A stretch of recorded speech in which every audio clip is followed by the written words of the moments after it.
Yeah, the injury bug strikes the Houston Rockets again. And this thing got more than 6 legs. It got way too many legs and too many eyeballs for me. But it definitely got some wings. It just refused to fly away. Tari Eason out. Now Fred VanVleet out with a torn abductor muscle. But hey, I think it's an opportunity for a man Thompson to come in and show what he's really about. And also an opportunity for Ime Udoka to be a little bit more creative with his lineups and his play calling. But yeah, it's your boy AK Infinity. This is the Rockets Propaganda Channel. Back at you with another one. If you're not a hater, go ahead and hit that like button. Hit the subscribe because you like the content. I ain't even going to give you the option of asking you whether you do or not. You like it. Hit that subscribe. Go ahead and leave a comment below during the video if you got anything you want to add to the conversation. And let's go and get it started. We in here. Drop this in the...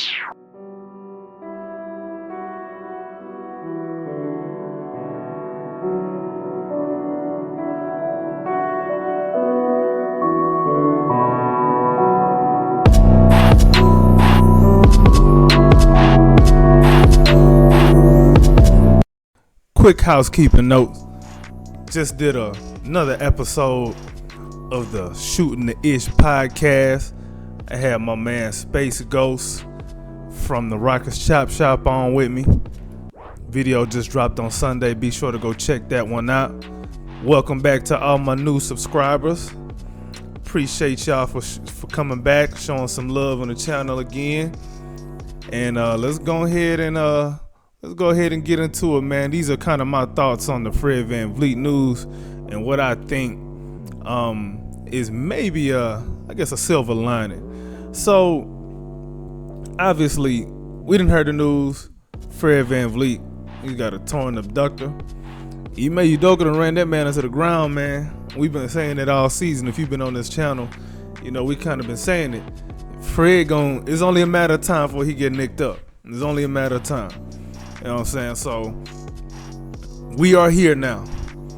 I think it's going to sting a little bit. It's going to sting just a little bit because, you know, the whole offense, really both ends, we seem to just falter a little bit when Fred VanVleet is not on the floor. It seemed like the guys don't really know where to be and what to do on offense. Part of that is because Ime Udoka has kind of been Fred VanVleet dependent, I would say, to put it lightly. And then that pick and roll with Alperen Sengun is no longer there because there's no Fred VanVleet. He's gonna be out. So Fred does mean a lot to the team. I ain't gonna lie, man. We are better when he's out there. I know he got his warts. He's kind of inefficient. He smile. Sometimes he be shooting too much. Like, bruh, why are you so mad? Stop shooting the ball. But he got little man syndrome. That's what he do. But that's also why he's where he is today. And that's why all his teammates respect him. He's a leader on his team, and that's going to be missed. However, this is a big opportunity for both Amen Thompson and Coach Ime Udoka. Let me start with Amen Thompson. He was drafted number 4 overall for a reason. We've seen him show flashes when he's healthy. He's had some duds too, but when he's been good, he's been really good. Some of his traits are obviously, you know, the athleticism, size, big 6'10". Well, I said 6'10", 6'7", point guard.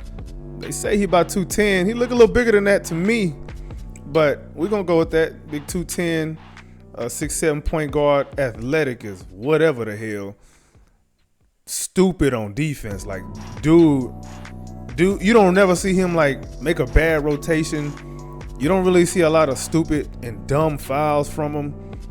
He plays with a lot of IQ. For somebody as athletic as he is, he plays with a lot of IQ, man. Like, he's from the neck up, he seemed to have it already.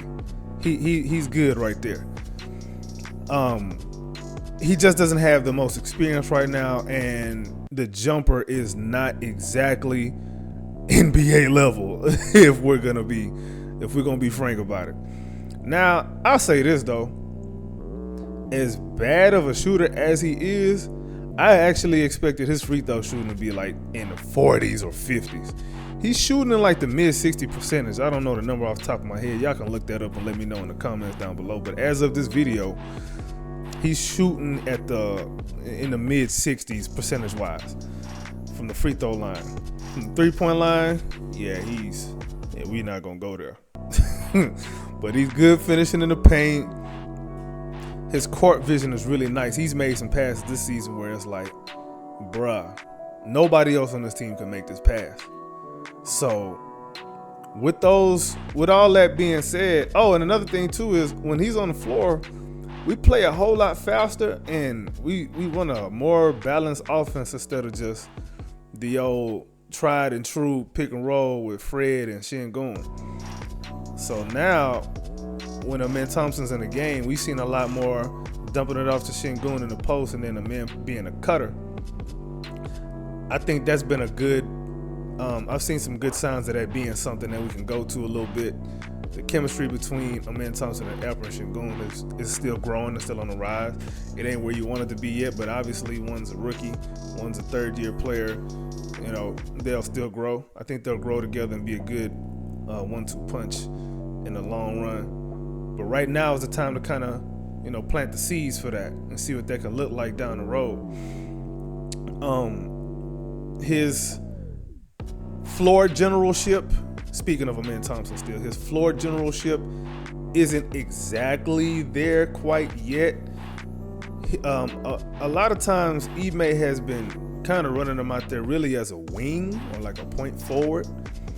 And even when he's out there playing with Jalen really kind of be running the point if you notice. Jalen really be bringing the ball up and setting the offense up and, trying to make something shake from there and then kind of get guys open. But we'll see. And that kind of brings me to Ime Udoka. All right, your crutch is not here anymore, Ime. By the way, I was a huge Ime guy. I'm still a huge Ime guy. That was the coach that I wanted. I've been wanting him since he got let go in Boston because I knew Silas was out of there. I've been wanting him since. Ime has done a good job with this team. Don't get me wrong. Let's not see the trees before we see the forest. There was a forest first, and there's trees there. Ime has done a good job with this team. However, he's left some wins on the table. He's left a lot to be desired. Because as I said previously, he did run Fred into the floor. Yes, he did that. And I don't think he really trusted Amen Thompson as much as he should. And he's been trusting more guys like Jae'Sean Tate a little bit too much over Amen Thompson. When you really have Amen Thompson, he can do everything Tate does, but better. Except what? Shoot? And how much of a difference is that? That's not much of a difference. You're not going to try to close out on either one when they taking a butt-naked three anyway. So that's where Ime has kind of fallen short. And then some of the rotations, like, man, you're going to have Amen Thompson, Jae'Sean Tate out there at the same time with Alperen Şengün and Jeff Green. Like, that's pretty disgusting. It makes my stomach bubble a little bit, man. Yeah, pretty nasty stuff. But if you remember in the overtime game against, I believe it was, Utah? Ime was running a nice two-man game when Fred fouled out. He was running a nice two-man game in that overtime with Jabari and Alperen Şengün. It was so nice. It was a middle of the court free throw line, dribble handoff with Jabari, and it was pick your poison. Jabari's either gonna find Şengün on the roll after the handoff, or Jabari just gonna pull up right there at the free throw line and you're not gonna block his shot. It was nice for like a few plays in a row. It was really nice to see. Now, I don't know, I'm not a coach. I can just see what's kind of going on, and I have some ideas of my own, but I would like to see a lot more high pick and roll with Amen Thompson just coming downhill. Jalen Green too. I need them to spam a lot of high pick and roll with both Alpine and Jabari Smith. Jabari can roll a little bit, but you want to use him as more of a pick and pop threat. I'd like to see a man run a lot of that with Jabari, a lot of that pick and pop, because now it's a little harder for you to, make a decision on trying to stop a man getting to the rim. When you got Jabari floating out at the 3-point line, he a good 3-point shooter. And Dillon's been on too, so Dillon can space the floor on that same side on that on the corner. I don't know why they don't put Dillon in the corner to shoot some corner threes more often. I don't know why that is. I think I kind of get it. They kind of want to put the worst 3-point shooter in the corner, like be it Jalen, be it even Jayshawn Tate, because it's an easier 3-point shot to make because it's closer. But I understand it. But I'd like to have your better shooter right there in the corner anyway, if you know that that's where the read is in the first place. I'd like to see that a little bit more often now that Fred's not there anymore, because now you got two guys in Jalen and a man who, when they get to the rim, they're a threat. And not only are they a threat to score, but they're a threat to pass. If Fred get to that rim, you want him shooting a layup because he ain't going to make it. So there's not a lot of that where you can kind of get away with a man and Jalen. However, there is going to be some spacing issues. Expect that. Expect some more spacing issues than we've already had. We already can't shoot. Now we done lost somebody who's not even that great of a shooter this season. Well, I wouldn't say he's not that great of a shooter this season. He kind of been slumping as of late. But now we got even less shooting. So now is an opportunity for Ime Udoka to just allow these young guys to get out on the break and run more. You heard what Jalen said after the post game against Minnesota. They feel like they should have ran more because them guys are big and they can't keep up with the athleticism that we have on our team. So he had a point. He had a point there. And if you're doing that, if everybody's running, everybody's eating, it takes pressure off of Alper and Şengün to have to, post up every time down the floor. Because we know that's probably what's going to end up happening. Although I'm going to give Ime the benefit of the doubt until he shows me something else. As a matter of fact, if you even remember the Denver game that we played on the road, the one time they actually beat us, Fred was out that game too. I think Jalen dropped 30s on that game.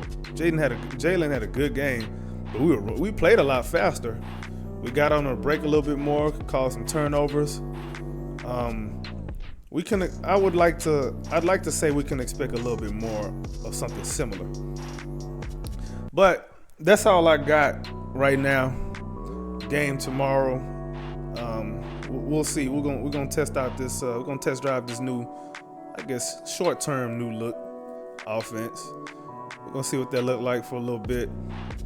Once again, appreciate all my new followers, my new subscribers. Go ahead and leave a comment down below. Let me know what you think about this video. This is your boy AK Infinity. We back at it with another one. And make sure you go follow me on Twitter now. AK Infinity _VVS on Twitter. Go follow me. I'm a low-key nice little follow. I'll make you laugh a little bit. I'm gonna talk some ball with you too. And if you troll me, I'm gonna troll right back. Y'all think y'all can troll? Yeah, I'm the troll father, man. Keep messing with me. Mess with me now. But yeah, man, follow me on Twitter. Hit that subscribe button. Hit that like button if you're still with me to this point. Appreciate you. This is the Rockets Propaganda Channel, and we out.